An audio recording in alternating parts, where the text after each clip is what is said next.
Notes प्राप्त करने के लिए मुझे संपर्क करें 9131922789।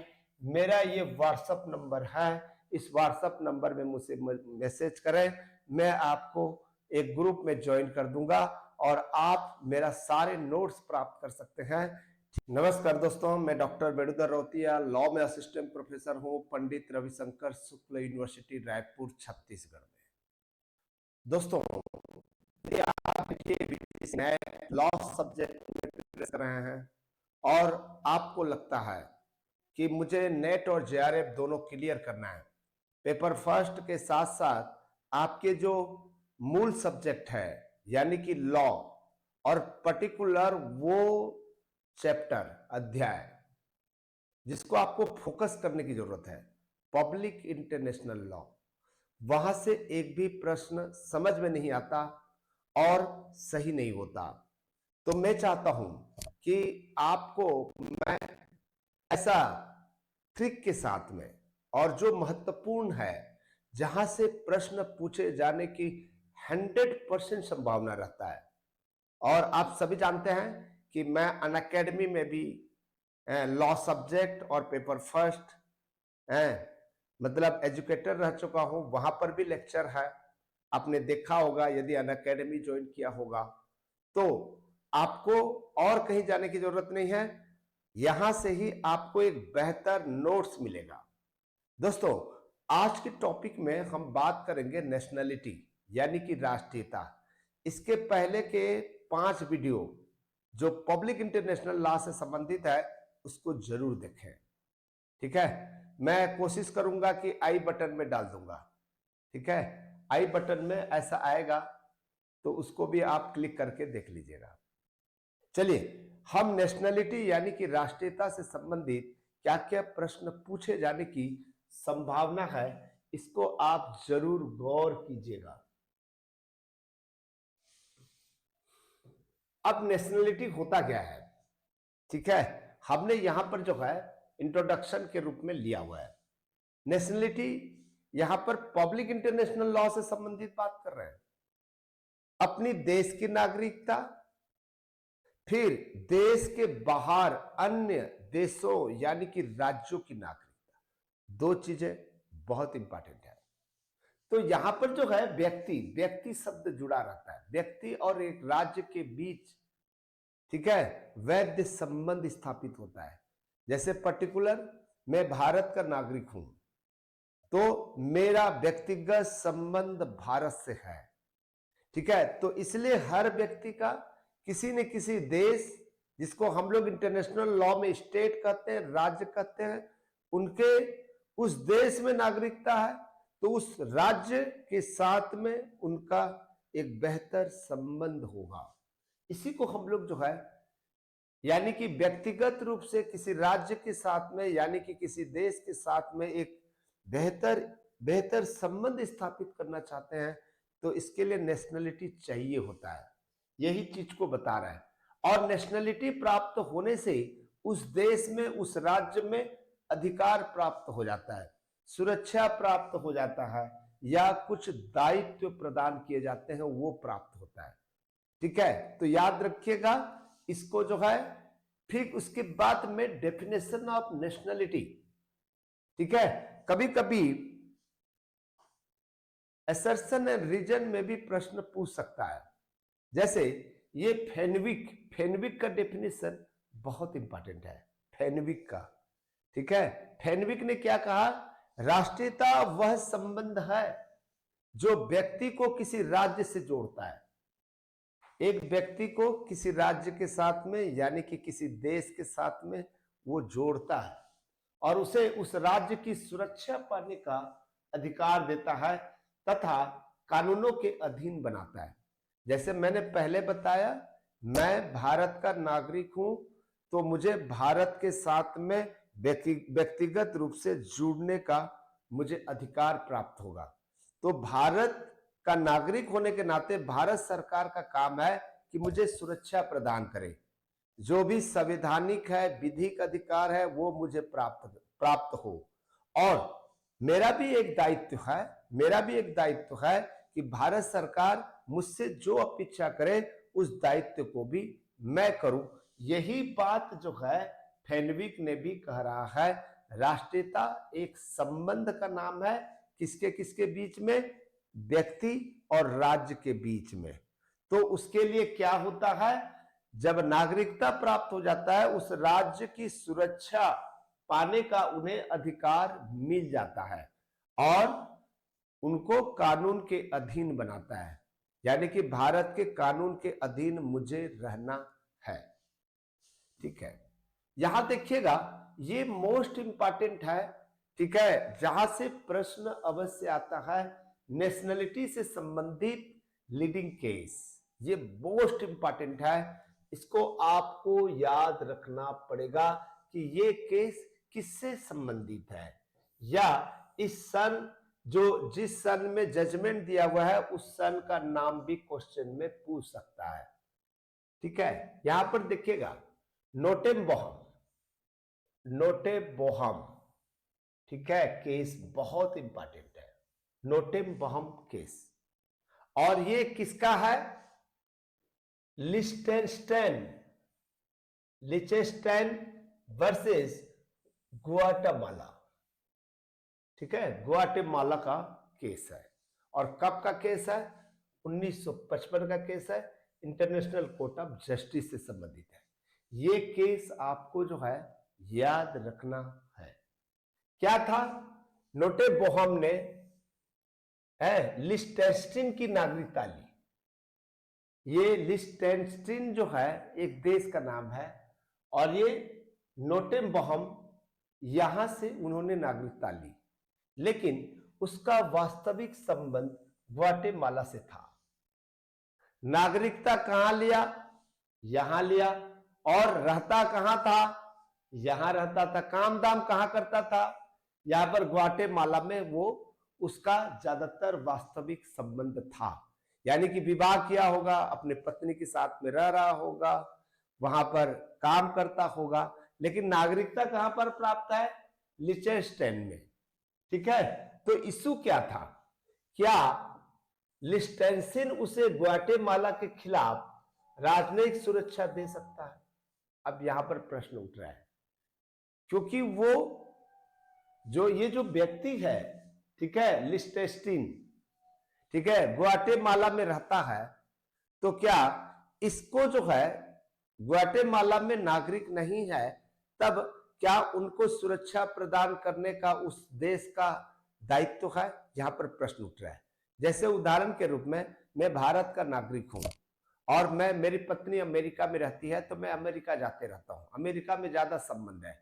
मान लीजिए मैं अमेरिका में नागरिकता प्राप्त नहीं हूं, तो मेरा प्रश्न ये है, क्या अमेरिकी सरकार जो है क्या मुझे अमेरिका में सुरक्षा प्रदान करेगा? करना चाहिए या नहीं करना चाहिए? तो यही विषय उठा था। तो यहां पर जजमेंट आया, इंटरनेशनल कोर्ट ऑफ जस्टिस ने कहा कि केवल वास्तविक संबंध, ठीक है, जुनानाइन लिंक से ही नागरिकता अंतरराष्ट्रीय स्तर पर मान्य हो सकती है। वास्तविक संबंध से ही नागरिकता अंतरराष्ट्रीय स्तर पर मान्य हो सकती है। ठीक है, आप समझ आ गया मेरे पास इसका मतलब क्या है?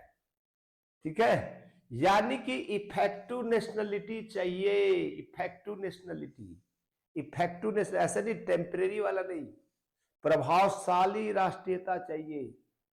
ठीक है, तो यहां पर ध्यान दीजिएगा, इसका मतलब यह है कि केवल वास्तविक संबंध, ठीक है, जुनाइन लिंक से ही नागरिकता अंतरराष्ट्रीय स्तर पर मान्य हो सकती है। ठीक है, यानी कि introduce the principle of effective nationality.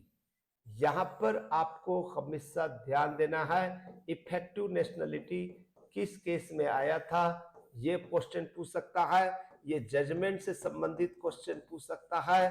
ठीक है, फैक्ट तो पूछेगा नहीं, ये सन आपको पूछ सकता है, कहां का जजमेंट है, आईसीजे का जजमेंट है, ये आपसे क्वेश्चन पूछ सकता है। यहां से एक न एक प्रश्न पूछे जाने की संभावना सबसे ज्यादा है। ठीक है, अब यहां पर जो है रिलिंच केस, ये भी बहुत इंपॉर्टेंट है, ये भी प्रश्न पूछा जाता है। ठीक है, मैं जितना केसेस बता रहा हूं आप पुराने ओल्ड ईयर क्वेश्चन पेपर देखिए, पब्लिक इंटरनेशनल लॉ में सबसे ज्यादा लीडिंग केस पूछा है, ईयर पूछा है, रिलिंच केस। रिलिंच केस याद रखिएगा, ये किससे किससे संबंधित है? British Mexican claims commission, British और मैक्सिकन क्लेम्स कमीशन से संबंधित है। Observation, nationality is a continuing legal relationship between state and citizen. यहां पर जो है इस केस में डेफिनेशन बताया है कि नेशनलिटी क्या होती है। नेशनलिटी क्या है? वो कंटिन्यू कंटिन्यू यानी कि निरंतर लीगल रिलेशनशिप, विधिक संबंध स्थापित करता है राष्ट्रीयता किसके किसके बीच में? सिटीजन और स्टेट के बीच में। तो ये एक परिभाषा बता दिया रिलिंच केस में, यानी कि आपको बताना है कि डेफिनेशन किस केस में दिया हुआ है नेशनलिटी का, तो आपको बताना है रिलिंच केस में।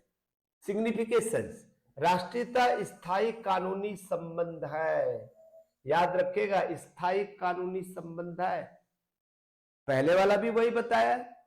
ठीक है, इफेक्टिव नेशनलिटी होनी चाहिए, इफेक्टिव नेशनलिटी, और ये कहता है कि परमानेंट होना चाहिए, न कि केवल तकनीकी स्थिति। केवल वीजा में रहते हो वो एक तकनीकी स्थिति है, वीजा में किसी देश में कुछ दिन के लिए रह रहे हो तो एक टेक्निकली जो है आपको एक मान्यता दिया हुआ है, न कि स्थायी मान्यता। तो आपको नेशनलिटी उस देश में सुरक्षा चाहते हैं, उस देश के कानूनी व्यवस्था के साथ में संबंध स्थापित करना चाहते हैं, तो आपको जो है स्थायी नागरिकता लेंगे, तभी वहां उस देश में सुरक्षित रह पाएंगे। ठीक है, एक टेम्परेरी व्यवस्था में आप ये कहेंगे कि मैं भाई इतने वर्षों से यहां पर रह रहा हूं, मुझे भी सारी सुविधाएं मिले, तो उसके लिए आपको जो है नेशनलिटी यानी कि स्थायी नागरिकता लेना पड़ेगा। ये केस भी बहुत इंपॉर्टेंट है। तीसरा केस जो है पनेवेजिस, ये देखिएगा पनेवेजिस है साल डिस्ट्रिक्ट रेलवे केस, ये बहुत इंपॉर्टेंट है, ये भी क्वेश्चन जो है पूछ सकता है। इसका मतलब है इस्टोनिया वर्सेस लिथुनिया। ठीक है, ये केस भी ये किससे कौन से केस से संबंधित है, ये भी क्वेश्चन पूछ सकता है। तो इसको आपको हमेशा हाईलाइट करना है। कब का केस है ये? Permanent court of international justice से है 1939 का। क्या है इसमें? राजनयिक सुरक्षा के लिए राष्ट्रीयता का होना आवश्यक है, यानी कि डिप्लोमेटिक सिक्योरिटी चाहिए। डिप्लोमेटिक मीन्स जब एक देश से हम दूसरे देश में चले जाते हैं तो हम उसको कहते हैं डिप्लोमेटिक। डिप्लोमेटिक का मतलब होता है अंतरराष्ट्रीय। ठीक है, दूसरे देश, डिप्लोमेटिक सुरक्षा चाहिए, दूसरे देश में सुरक्षा चाहिए, तो आपको उस देश के राष्ट्रीयता लेनी पड़ेगी। आपको पता है जब हम भारत के नागरिकता प्राप्त है, अमेरिका में या चाइना में या पाकिस्तान में या किसी भी देश में हम गए हुए हैं, वहां पर मान लीजिए कोई असुरक्षा है, सुरक्षा नहीं मिल रहा है, तो ये हमारी देश की यानी कि जहां मुझे नागरिकता प्राप्त है उस देश की चिंता का विषय है कि अपने नागरिकों को उस देश से भारत लाया जाए, उनको सुरक्षा प्रदान किया जाए। आपने देखा होगा। ठीक है, ये तीनों केस जो है आपको याद करना है नेशनलिटी से संबंधित। ठीक है, अब मैं आपको जो है सारांश में बताने की कोशिश किया है लिंक टू इंटरनेशनल लॉ। यदि अंतरराष्ट्रीय विधि में संबंध स्थापित करना चाहते हैं तो एक बात हमेशा ध्यान रखिएगा कि मैं आपको बता रहा हूं कि क्या क्या लिंक होता है। इंडिविजुअल होता है, इंडिविजुअल और इंटरनेशनल लॉ के बीच यानी कि स्टेट के बीच में संबंध स्थापित होता है। यहां पर ये बात जो है आप जानिएगा, लिंक टू इंटरनेशनल लॉ मतलब इंडिविजुअल और स्टेट के बीच में संबंध स्थापित होता है। फिर राइट्स एंड ऑब्लिगेशन, राज्य अपने नागरिकों को अधिकार देता है, उनसे कर्तव्य अपेक्षित करता है। याद रखिएगा, जब आपके परमानेंट सिटीजनशिप होगा, नेशनलिटी होगा, सिटीजनशिप अलग चीज होती है, नेशनलिटी अलग चीज होती है। ठीक है, जब हम अपने देश की बात करते हैं, देश के नागरिक कहलाते हैं। जब हम किसी राष्ट्र का नागरिक हैं तो राष्ट्रीयता कहलाती है। ठीक है, फिर कहता है डिप्लोमेटिक प्रोटेक्शन कब होगा? राज्य अपने नागरिकों की सुरक्षा के लिए अन्य राज्यों से हस्तक्षेप कर सकता है। फिर उसके बाद में आते हैं, ठीक है, स्टेट रेस्पॉन्सिबिलिटी, राज्य अपने नागरिकों की अंतरराष्ट्रीय गतिविधियों के लिए उत्तरदायी होता है। नॉन एक्स्ट्राडिक्शन, राज्य अपने नागरिकों को अन्य देशों को प्रत्यर्पित करने से मना कर सकता है। यानी कि मान लीजिए अमेरिका कहता है कि मुझे अमेरिका में दे दो, तो हमारा देश जो है, राज्य जो है, कह सकता है कि हम हैं हमारे नागरिक को आपको नहीं दे सकते। ठीक है, और मिलिट्री ड्यूटी एंड लॉयल्टी, नागरिकों से राज्य के प्रति वफादारी और सैन्य सेवा अपेक्षित होती है। तो ये इतना इंपॉर्टेंट है दोस्तों, इसको आप लोगों को नोट करना चाहिए। चलिए अब यहां पर देखिए, ये चार जो है बहुत इंपॉर्टेंट है, इसको आपको याद करना है। नेशनलिटी से संबंधित जितने भी कन्वेंशन है, ये चार कन्वेंशन बहुत इंपॉर्टेंट है, चार कन्वेंशन। और ये सन भी क्वेश्चन पूछ सकता है। 1930 में Hague convention on conflict of nationality law, यहां पर ध्यान दीजिएगा, कॉन्फ्लिक्ट ऑफ नेशनलिटी लॉ, जो भी राष्ट्रीयता संबंधी जो विधि पर जो है कन्वेंशन हुआ था, वो हैग में हुआ था। कब हुआ था? 1930 में। फिर दूसरा है 1957 में convention on the nationality of married women, ये बहुत इंपॉर्टेंट है, मैरिड वुमेन से संबंधित है, इसको याद रखिएगा। जो मैरिड वुमेन है उसकी राष्ट्रीयता पर 1957 में कन्वेंशन हुआ था। फिर 1961 में convention on the reduction of statelessness, यहां पर ध्यान दीजिएगा, स्टेटलेसनेस यानी कि राज्य विहीन, राज्य विहीनता जो होती है उसको रिडक्शन करने के लिए, उसको रिडक्शन करने के लिए यानी कि कम करने के लिए जो है भी कन्वेंशन हुआ है 1961 में। Universal declaration of human rights 1948 में भी इसका जिक्र है राष्ट्रीयता के ऊपर। ठीक है, हम VDHR, ठीक है, universal declaration of human rights का भी प्रस्तावना के अनुसार से आपने देखा होगा कि हम यूनाइटेड स्टेट के एक सदस्य हैं। ठीक है, सदस्य के रूप में, यानी कि राष्ट्रीयता उसमें भी प्राप्त है। आप देखिएगा राष्ट्रीयता प्राप्त करने का तरीका क्या है। राष्ट्रीयता प्राप्त करने का, किसी देश में राष्ट्रीयता प्राप्त करना है तो आपको जो है ये 5 तरीका अपनाना पड़ेगा। बाय बर्थ, उस देश में, ठीक है, उस देश में जन्म लेकर, यानी कि जन्म स्थान या माता पिता की राष्ट्रीयता के आधार पर हमें राष्ट्रीयता प्राप्त होती है। दूसरा चीज जो है न्यूट्रलाइजेशन, उदासीनीकरण जो है, विदेश में दीर्घकालिक निवास के बाद नागरिकता मिलती है। न्यूट्रलाइजेशन का मतलब बहुत लंबे वर्षों से हम लोग रह रहे हैं तो वहां पर राष्ट्रीयता प्राप्त हो सकती है। ठीक है, रिजप्शन मतलब पुनः प्राप्ति कब होती है? कोई भी नागरिकता फिर से प्राप्त कर सकते हो।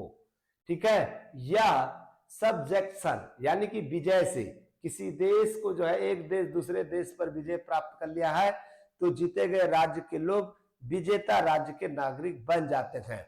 और हस्तांतरण के द्वारा, हस्तांतरण यानी कि जैसे किसी क्षेत्र का विलय हो जाए, वहां के नागरिक नए राज्य की नागरिकता ले लेते हैं। ठीक है, जैसे मान लीजिए नेपाल भारत का भाग बन जाएगा तो नेपाल के जितने भी सदस्य हैं वो भारत की राष्ट्रीयता प्राप्त कर सकते हैं। ठीक, लॉस ऑफ नेशनलिटी, राष्ट्रीयता में लॉस कैसे होती है? लॉस कैसे करना है, यानी कि उसको भगाना कैसे है? भगा सकते हैं, ठीक है, भगा सकते हैं, बिल्कुल भगा सकते हैं दोस्तों। सबसे पहला पॉइंट है बाय रिलीज, मुक्ति द्वारा, बाय डिप्राइवेशन, वंचित करके, बाय लॉन्ग रेसिडेंस अब्रोड, विदेश में दीर्घकालीन रूप से वो निवास कर रहा है, बाय, ठीक है, रिनाइंसेशन, त्याग करके, और सब इंस्टीट्यूशन, एक राज्य की नागरिकता लेकर दूसरे को छोड़ना। ये जैसे भारत की नागरिकता होती है वैसी देश की राष्ट्रीयता भी होती है। ठीक है, यहां पर देखिएगा double nationality and women's nationality, दोहरी नागरिकता और महिला की नागरिकता, दोहरी नागरिकता और महिला की नागरिकता। यहां से ये कन्वेंशन जरूर पूछा जाता है। एक व्यक्ति दो राज्यों की नागरिकता रख सकता है, कई देश में है लेकिन भारत में नहीं है। यह कई बार विवाह, जन्म या अलग अलग कानूनों के कारण होता है। ठीक है, कई बार ऐसी स्थिति निर्मित हो जाती है कि जिसके कारण से जो है ये घटना हो सकता है। क्या हो सकता है मित्रों, क्या हो सकता है बता सकते हो? झिलमिला रहा है, झिलमिला रहा है। तो यहां पर ध्यान दीजिएगा, ये कन्वेंशन बहुत इंपॉर्टेंट है। हैग कन्वेंशन 1930 में विवरण मिलेगा। 1957 के convention on the nationality of married women, इसके पहले भी मैं बता चुका हूं, और CDAV, ठीक है, ये 1979 का। जो महिलाओं के साथ में जो अत्याचार होता है ना, महिलाओं के साथ में जो दैहिक शोषण होता है, उसको एलिमिनेशन करने का जो कन्वेंशन है उससे संबंधित है। अब देखिएगा स्टेटलेसनेस, राज्यहीनता, देखिएगा कहां कहां से कैसे क्वेश्चन पूछा जा सकता है, मैं आपको पूरा यहां पर बता रहा हूं। यानी कि स्टेटलेसनेस मतलब होता है जब किसी व्यक्ति की कोई भी वैध राष्ट्रीयता नहीं होती। ठीक है, रोहिंग्या मुसलमान जैसे भारत में रह रहे हैं, रोहिंग्या मुसलमान के बारे में सोचेंगे तो वो जो है स्टेटलेसनेस नेशनलिटी है उनके पास में। क्यों होता है ऐसा कारण? विभाजन के कारण से हो सकता है, युद्ध के कारण से हो सकता है, भेदभावपूर्ण कानून के कारण से हो सकता है, या दस्तावेजों की कमी के कारण से हो सकता है। उनका मान लीजिए दस्तावेज ही नहीं है। ठीक है, लीगल इंस्ट्रूमेंट, यहां पर 3 प्रकार के कन्वेंशन है। किसके लिए? राज्यहीनता के लिए 1954 convention on the state of stateless person. ठीक है, 1961 में convention on the reduction of statelessness, और VDHR में article 15 everyone has the right to a nationality. ये जो आपको जो मैंने बताया हूं, ये 3 चीजें भी क्वेश्चन में पूछ सकता है, कोई क्वेश्चन पूछ सकता है। आप इसको जो है बहुत अच्छे तरीके से पढ़ेंगे। ठीक है, अब इसको आप जो है एक सारांश तालिका बना लीजिए। ठीक है, ये जो 3-4 चीजें हैं जहां से प्रश्न पूछे जाने की संभावना ज्यादा है। इफेक्टिव नेशनलिटी है, यहां पर जो है नोटे बोहेम केस है, यहां पर क्या बोलता है ज्यूनाइन कनेक्शन इज की, बहुत इंपॉर्टेंट है। डिप्लोमेटिक प्रोटेक्शन, ठीक है, पनेवेजिस केस है, ओनली नेशनल गेट प्रोटेक्शन, और स्टेटलेसनेस कन्वेंशन ऑफ 1954 एंड 1961, जो हमने आपको बताया था, international effort to reduce statelessness, और मैरिड वुमेन्स राइट 1957 का कन्वेंशन है। तो इस तरह से क्वेश्चन पूछ सकता है, आपको बहुत अच्छे तरीके से याद करना है। यदि आपको ये नोट्स चाहिए, आपको तो मुझे व्हाट्सएप करें ना, आपको मैं नोट्स भी उपलब्ध करा दूंगा।